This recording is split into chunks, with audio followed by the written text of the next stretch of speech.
एक फिल्म आप सबने देखी होगी, गैंग्स ऑफ वसेपुर। उसमें एक पात्र होता है फैजल, और उसकी माँ ललकारते हुए कहती है कि बे फैजल, तेरा खून कब खौलेगा। आखिरकार फैजल कहता है, यह भूल जाइए कि उसमें भी मोहम्मद वादी पात्र को कितना ग्लैमराइज किया गया है। अनुराग कश्यप की फिल्म थी, तो आप जान सकते हैं कि वो केवल नाम के कश्यप हैं। असल में सेकुलरिज्म का कीड़ा उनको यत्र तत्र सर्वत्र जो काटे हुए है, उसके मुताबिक उनको यही करना था। तो फैजल काफी देर के बाद कहता है, माँ का, बाप का, सबका बदला लेगा रे फैजल। मेरा एक सवाल है, बिहारियों, कब खौलेगा तुम्हारा, या खून की जगह पानी बह रहा है। बदला लेने की बात छोड़ो, तुम तो उन लोगों को नकारते भी नहीं हो जो तुम्हारे मुंह पर आकर तुम्हारी माँ को गाली दे जाते हैं। जी हाँ, कांग्रेस युवराज से लेकर उसकी युवरागी पिंकी वाड्रा, उसका नौकर जो अभी तथाकथित तौर पर अध्यक्ष है, 80-82 साल का बुजुर्ग, खड़गे हो, या फिर रेवंत रेड्डी हो, तेलंगाना का सीएम, या फिर स्वयं राहुल विंची हो, इन सब ने बिहारियों की मां को गाली दी है। भाई, हम तो यही सुनते पढ़ते आए हैं, जननी जन्मभूमिश्च स्वर्गादपि गरीयसी।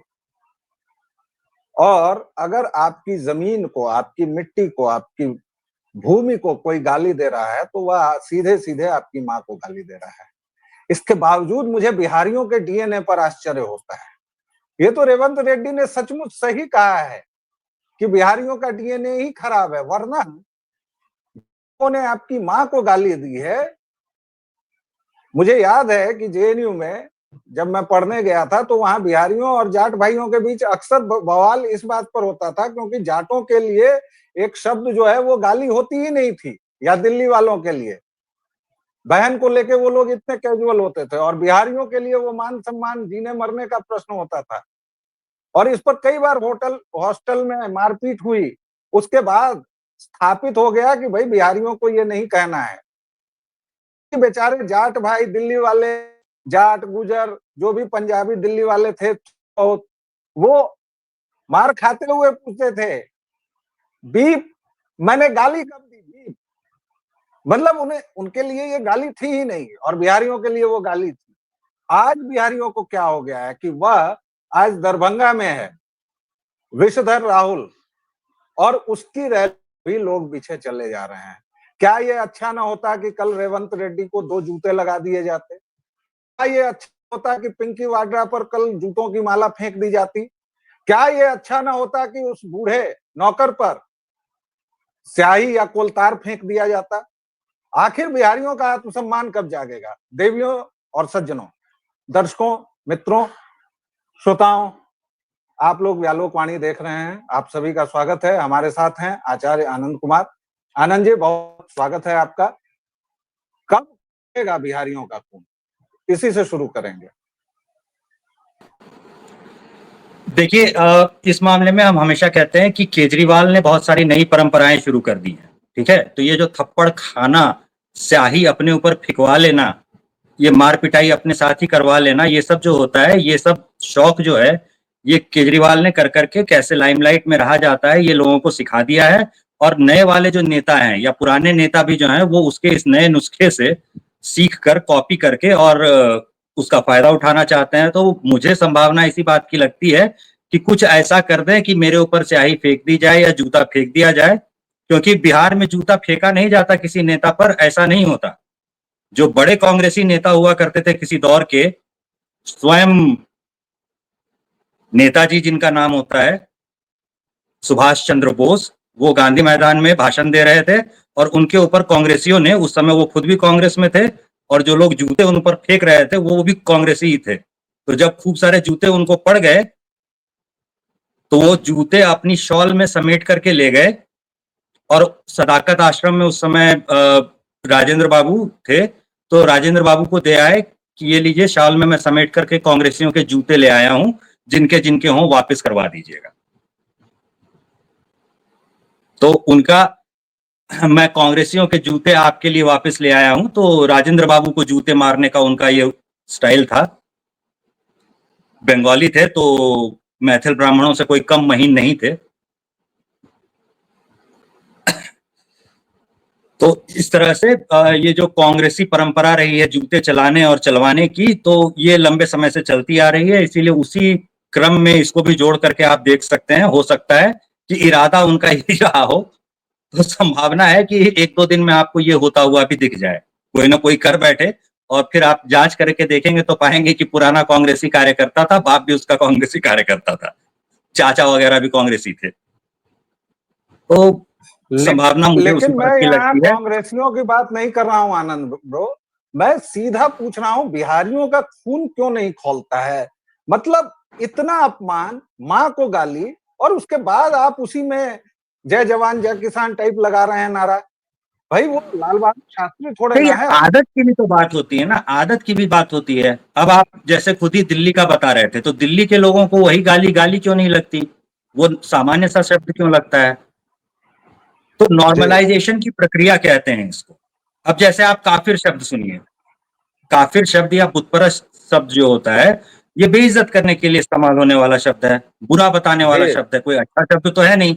अच्छा शब्द होता तो बिल्कुल, किसी मौलाना को कह दीजिए। जी बिल्कुल। लेकिन आपके गीतों गजलों में क्या गाया जाता है? मैं काफिर तो नहीं मगर ए हंसी जब से देखा मैंने तुझको, और आप तालियां बजाते हैं। बॉबी फिल्म सुपरहिट थी। बंदगी आ तो गई। बंदगी मतलब आपको पूजा करना भी नहीं आता? आप जो पूजा पाठ करते हैं वो सब गलत है, नहीं आता? उनके हिसाब ये से कोई और नहीं आपको, आता है, कोई और वो आपको गा गा कर बताएंगे। बता रहा है और उस गाने पर आप तालियां बजा रहे हैं, वाह नहीं आती मुझे। और उतना तो ही ये नहीं जो भाई, नॉर्मलाइजेशन की प्रक्रिया है, जिसको छाप तिलक सब छीनी मुंह से नैना मिलाए के, वो महान सूफी परंपरा का, उसका गुरु निजामुद्दीन महान सूफी संत हो गया, जबकि ये सारे के सारे लुटेरे चोर डकैत जमीन पर कब्जा करने वाले थे, जिसने साफ साफ लिखा बलात्कारी छाप बलात्कारी तिलक क्यों सब। छोड़ दे रहे हैं? नहीं, वो तो नया वाले के उसमें मैंने आपके नहीं नहीं, लिए छोड़ दिया पुराने था, आप वाले थोड़ा कौन से जोड़ लें। शरीफ थे? पुराने वाले कौन से शरीफ थे? बच्चाबाज भी थे। हाँ थे ही। और उसका चेला लिख रहा तो है और अगर छाप कोई तिलक और सब अगर कोई ये छीनी। कहने आता है कि बच्चाबाज नहीं थे, तो उसको दाखुदा नाम की एक किताब है, राहुल सांकृत्यायन ने स्वयं ट्रांसलेट की है, और उसमें लिखा हुआ होता है, ओए जो कि होवे गाजी बगल में लेवे निमूछा। वाह, बहुत बढ़िया, बहुत सुंदर। राहुल सांकृत्यायन है भाई, इससे कम सुंदर आप कैसे अपेक्षा कर सकते हैं? और छपी हुई किताब है। दाखुदा कोई ऐसी अनजान किताब है, या राहुल सांकृत्यायन कोई अनजान लेखक है, ऐसा थोड़ी है। राहुल सांकृत्यायन कई भाषाएं जानते थे, कई भाषाओं से उन्होंने अनुवाद किया था। तो दाखुदा किताब जो है वो अनुवाद है, राहुल सांकृत्यायन का किया हुआ अनुवाद है। रेड कलर की किताब आती है, बड़े अच्छे से उस पर लिखा होता है। कहिए तो पीछे अलमारी में है, निकाल के दिखा दें। नहीं नहीं सर, अरे भाई जिनको देखना होगा वो अपना देखेंगे। मुझे तो इस बात का आश्चर्य है कि भारत की अब तक की सेकुलर सरकारों ने उसको प्रतिबंधित काहे नहीं किया जी, जैसे रंगीला रसूल को प्रतिबंधित किया। लेकिन हम लोग हारमोनियम लेके कहीं इधर उधर नहीं निकलेंगे। दर्शकों, चार गालियां, चार कांग्रेस के बड़े नेता। नौकर मल्लिकार्जुन खड़गे ने कहा बिहार एक छोटा मोटा राज्य है। मीटिंग चल रही थी, मैंने कहा तुम लोग मीटिंग कर लो, मैं एक छोटा मोटा राज्य है बिहार, वहां जाके कुछ कर लेता हूं। पिंकी वाड्रा के सामने पंजाब का लतखोर नेता चरणजीत सिंह चन्नी बाकायदा नाम लेके कह रहा है यूपी बिहार के जो भैये पंजाब में हम लोगों को ये करना चाहते हैं उनको भगाओ, बाहर निकालो। और पिंकी वाड्रा उस पर तालियां बजा रही है। खुद राहुल विंची जो कह चुका है कि मैं वायनाड में लड़ने आया क्योंकि उत्तर भारत में लोगों के पास राजनीतिक समझ नहीं है, वो तल पर देखते हैं। और जिस वायनाड में ये मुस्लिम जनसंख्या देखकर, ईसाई जनसंख्या देखकर गया था, ये क्रिप्टो ईसाई, पूरा पारसी, थोड़ा बहुत ईसाई, उसको इसने बिहार और उत्तर प्रदेश को गाली देने के काम में लगाया है। रेवंत रेड्डी वो बोलता है कि बिहारियों का डीएनए तेलंगाना के डीएनए से कमजोर है। कमजोर है या नहीं है वो सब बात बात की होगी, लेकिन बिहारियों के डीएनए को इस तरह इसने गाली दी है। और इसके बाद एक लड़ी दर लड़ी है लेकिन वो पप्पू यादव जो सो कॉल्ड बाहुबली है, उसका अगर आनंद ब्रो आपने सुना होगा कैसे बिछ रहा था, और तेजस्वी यादव को जननायक कह रहा है। कमाल की बात है, ये देश अद्भुत है, ये राज्य अद्भुत है। आप म्यूट हैं। उससे उससे उससे 2 दिन पहले का आप बयान देखिए ना, पप्पू यादव का जो पुराना वाला बयान है और नया वाला बयान है, उन दोनों को जोड़ जोड़ करके तो रील बनाई जा रही है बिहार में, और हर जगह चल रहा है। और मजेदार चीज ये है कि इन नेताओं के चेले चमचे जो इनके अगल बगल घूमते रहते हैं, जितने लग्गू भग्गू होते हैं, इनमें से कोई इनको दिखाता नहीं है कि जनता तुम्हारे बारे में ये बात कर रही है। सोशल लिसनिंग नाम की एक चीज होती है सोशल मीडिया पर, और अगर कोई सोशल मीडिया हैंडल करने वाला आदमी ये नहीं जानता कि सोशल लिसनिंग क्या होती है, या सोशल लिसनिंग के आधार पर अपनी बात को बदला जाता है, अपनी जो विचार आप रख रहे हैं उसमें से कौन सा विचार लोगों को हजम हो रहा है, कौन सा नहीं हो रहा है, उसके हिसाब से काम किया जाता है। ये अगर कोई सोशल मीडिया एक्सपर्ट नहीं जानता, ऐसा तो होता नहीं। सोशल मीडिया का कोई भी ढंग का आदमी जो है वो जानता है कि सोशल मीडिया लिसनिंग क्या होती है। आप अपने इसी वीडियो पर नीचे कमेंट्स जरूर पढ़ के देखेंगे कि कौन कौन कांग्रेसी समर्थक आया और मुझे गालियां दे करके गया। सभी करते हैं, जो भी सोशल मीडिया चलाने वाले लोग हैं सभी करते हैं। जब हम लोगों के स्तर के लोग करते हैं तो बकायदा जो सोशल मीडिया मैनेजमेंट की कंपनी है वो नहीं कर रही होगी, ऐसा थोड़ी होता है। बताया नहीं उन्होंने नेताजी को कि ऐसी गालियां पड़ रही हैं आपके बयान पर, तो ये भी नहीं, बड़ी लेकिन विचित्र बात है। मतलब लेकिन पैसे अब लेकर के आपका काम नहीं कर रहे हैं, तो कांग्रेसियों का अरे भाई नुकसान तो ऐसे साहब, में होना नहीं। भाई साहब मैनेजर सब कौन सब है? अब वो एक छिनेत्र है कोई। पहले सुनते हैं कि पत्रकार हुआ करती थी, दलाली वगैरह करती थी, कहीं कहीं सो कॉल्ड पत्रकार होती थी। अब वो इतनी बड़ी महामूर्खा है, इतनी बड़ी चंपक है वो, कि 99 सीट मिलने पर ऐसे ऐसे ऐसे कर रही है। कमाल की बात है यार। कह रही है कि जननायक राहुल गांधी जी की जीत हो गई है। अद्भुत। मैं तो इस देश को देखकर हंसते हंसते रोने लगूं कि पागल हो जाऊं, और खासतौर से इस राज्य में जिसका मैं निवासी हूं, जो मेरी जन्मभूमि है, बिहारियों को देख के तो मुझे लगता है कि कहीं आत्महत्या कर लूं मैं, गटर में कूद के, क्योंकि इनके अंदर आत्मसम्मान नाम की कोई चीज नहीं बची है। बिहारियों, कब जागेगा तुम्हारे अंदर का स्वत्व? कब खौलेगा खून? कि गाली खाने के इतने अभ्यस्त हो गए हो, मार खाने के, और केवल अपने राज्य में जानत ना हते हमर पप्पा के हथिन, और नहीं, किसी ने अगर साइड से ले लिया तो अब तुम तक गोली जो मार होता आ दोगे। रहा था, जी। अब तक जो होता आ रहा था उसमें होता क्या था कि बिहारी जब बिहार के बाहर जाता था तो दिल्ली में मान लीजिए बस में अगर वो आगे के दरवाजे से उतरना है और पीछे के दरवाजे से चढ़ना है, ये साधारण सा नियम जो है वो पहली बार बिहार से कोई अगर गया है उसे नहीं पता होता था। तो अगर वो गलती कर बैठता था, जो आगे वाले जो दरवाजे हैं उनसे घुसने की कोशिश करता था, तो वहां से ही कंडक्टर पीछे से चिल्ला के बोल देता था, अबे कहाँ घुस रहा है, बिहारी है क्या? तो ये बिहारी है क्या, ये वाली जो गाली होती थी ये दिल्ली में पड़ती थी और जी, जगहों पे ये भी तो हम पड़ती थी। लोगों ने भी झेला है मारवाड़ तो भाई। अब तमिलनाडु वगैरह में भी खाने लगे हैं, बाकी जगहों पर भी खाने लगे हैं। तो ये सब तो अब शुरू हुआ है ना, लेकिन दिल्ली में जो पड़ती थी वो तो शुरू से पड़ती थी, और कोई कह दे कि भाई हमने नहीं सुना है या मुझे नहीं पड़ी है, वो तो झूठ बोल रहा है। मुंह पे कह सकते हैं हम कि झूठ बोल रहा है अगर उसने कभी नहीं सुनी है तो। अरे भाई साहब, तो हम ये लोगों ने ये झेला हुआ हर है। होता था अगर कोई पहले, अब बेचारा, जो ये नॉर्मलाइज हो रहा है, अब जो ये नॉर्मलाइज हो रहा है उसमें क्या हो रहा है कि पहले दिल्ली जाते थे तुम, तब तुम्हें गालियां पड़ती थी, अब दिल्ली से कोई उठ के आता है और तुम्हें बिहार में गालियां दे करके चला जाता है, और तुम अरे सुन करके दिल्ली से, ही बहुत बढ़िया बहुत दिल्ली बढ़िया।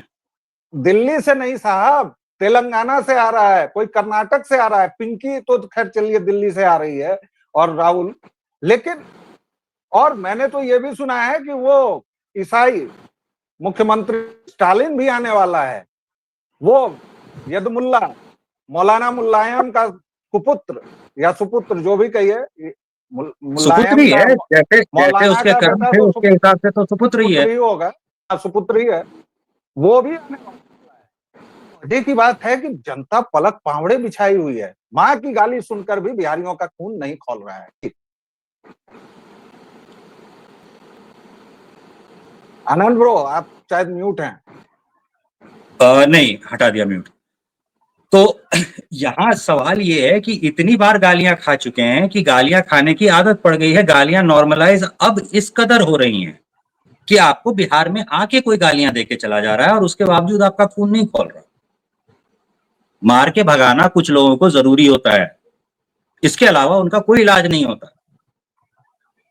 कोई मुकदमा ठोकेंगे, कोई ये कर देंगे, वो कर देंगे, वो बरसों की प्रक्रिया है। आपके पास ना तो इतने पैसे हैं, और अभी आप खुद ही देख लीजिए कैसे कैसे वकील हैं।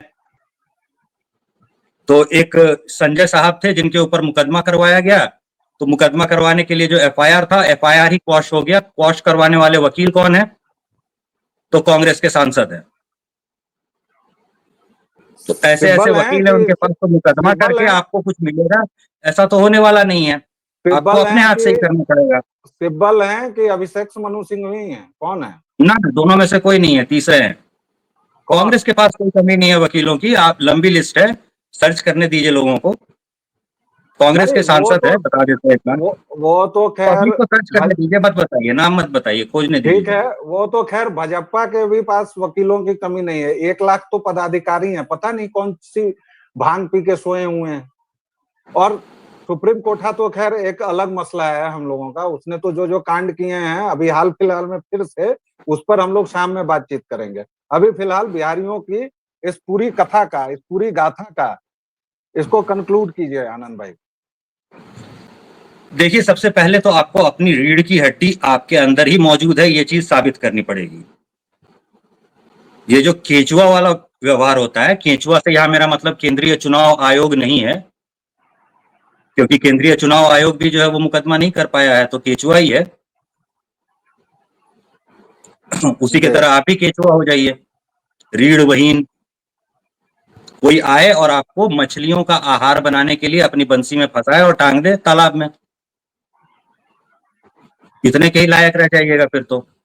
या वर्मी कंपोस्ट बनाने के लिए कहीं गोबर और सड़े हुए सब्जियों के बीच में आपको उठा करके फेंक दे, तो इस अगर केचुए की तरह व्यवहार कीजिएगा। अंग्रेजी की जो वो कहावत होती है ना कि when you behave like a doormat you get treated like a doormat.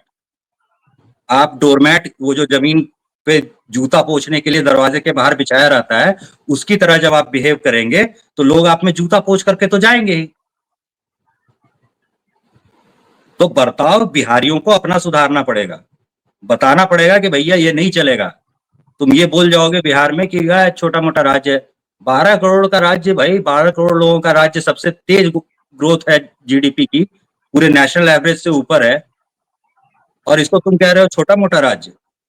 ठीक है, छोटा मोटा राज्य है तो मत आओ, रहो अपने घर पे, हमने बुलाया था। नहीं नहीं, इन लोगों की पिटाई जरूरी है, आवश्यक है। मैं तो ऑनलाइन कह रहा हूँ, कैमरे पर कह रहा हूँ। देखिए ये जो मेहमान लड़ाई वाला जो है, बर्ताव होता है ना बिहारियों को, ये जो मेहमान वाला बर्ताव होता है कि बाहर से कोई आया है, अच्छा कुछ बोल गया, स्लिप ऑफ टंग हो गया, स्लिप ऑफ टांग हो ना गया, ना ना ना ना, या जो कुछ भी हो गया तो जाने दो। ये सब जो बुढ़ऊ लोगों का है ना, इन बुढ़ऊ लोगों को भी सुधारना पड़ेगा, और नेताजी को तो सुधारना पड़ेगा, वो सुधारना ही पड़ेगा। और वो सुधारा कैसे जाता है, ये बिहार के लोग अच्छी तरह जानते हैं कि इस तरह की हरकतों पे कैसे सुधारा जाता है। इस्तेमाल कीजिए अपनी जानकारी का, प्रयोग में लाइए उसको। और दर्शकों श्रोताओं, जिस तरह मौलाना रशीदी को, देखिए समाजवादी पार्टी के एक कार्यकर्ता ने जिस तरह से उसकी दुकान दुरुस्त की और उसको कायदे कानून का पाठ पढ़ाया, और वो भी किस लिए कि उसने कह दिया था डिंपल के बारे में कि ये जो पहन के गई ये नंगी थी, और भाई इस्लाम के मुताबिक वो नंगी ही थी।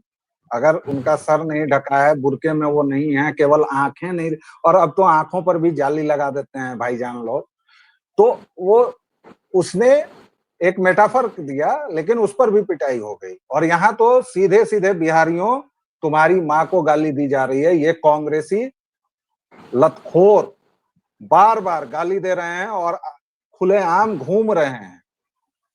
और इतना ही नहीं, राहुल की रैली में देखो, ऐसा ना समझो इसकी रैली में एआईएमआईएम के पोस्टर दिन रात लहराए गए हैं। इसलिए इस व्यक्ति का जहर कितना गहरा है, ये कितना जहरीला है, इसको समझिए। और मैं हमेशा की तरह आपको सवालों के साथ छोड़े जा रहा हूं। मैं रेडीमेड जवाब नहीं दूंगा, न ही आनंद जी देंगे। हम लोग संकेतों और प्रतीकों में आपको बात करने के अभ्यस्त हैं, लेकिन बिहारियों को पता नहीं इस इनर्शिया से कब मुक्ति मिलेगी, इस भयंकर कुंभकर्णी नींद से वो कब जागेंगे। और इन कांग्रेसियों को, अगर कांग्रेस का एक भी बिहारी सपोर्ट कर रहा है तो वो अपनी मां से धोखा दे रहा है। ये सीधी सी बात है।